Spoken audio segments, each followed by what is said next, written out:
Hi viewers, welcome back hello world channel. மீண்டும் ஓர் அதிசய தகவலுடன் நான் உங்கள் MA தஸ்னீம்.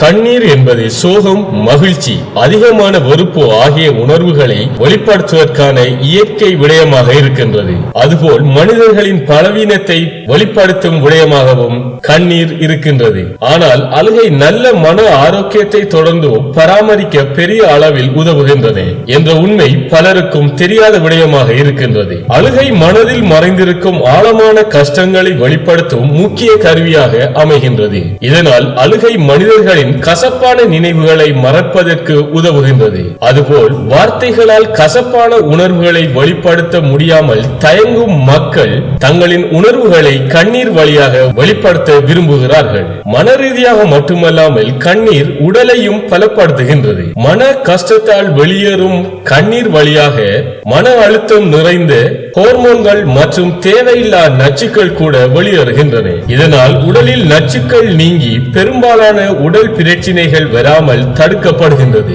குறிப்பாக இருதய நோய் மற்றும் மாரடைப்பு போன்ற பிரச்சனைகள் கூட ஏற்படுவது இல்லாமல் போகின்றது. மனம் விட்டு அழுவது அவசியம், ஆனால் எல்லா சூழ்நிலைகளும் அழ வேண்டிய அவசியம் இல்லை. சில சமயம் திடமான மனநிலையோடு இருப்பது அவசியம். ஒவ்வொரு தனி மனிதனும் மன அழுத்தம் மற்றும் உணர்ச்சிகளை சமாளிக்க தங்களுக்கு என்று ஓர் வழியை பழக்கிக் கொள்ள வேண்டும். அதாவது நண்பர்களிடம் கஷ்டங்களை பகிர்ந்து கொள்வது, தியானங்களை பழக்கப்படுத்திக் கொள்வது, பாடல் கேட்பது போன்ற பல விடயங்களையும் இதற்கு நாம் எடுத்துக்காட்டாக சொல்லலாம். நம் வாழ்வில் நாம் நமது கஷ்டங்களை வெளிப்படுத்தி நம் மன அழுத்தங்களை குறைத்துக் கொள்வதன் மூலம் நம் வாழ்நாளை நாம் நீட்டிக்கொள்ள முடியும் என்பது உண்மை.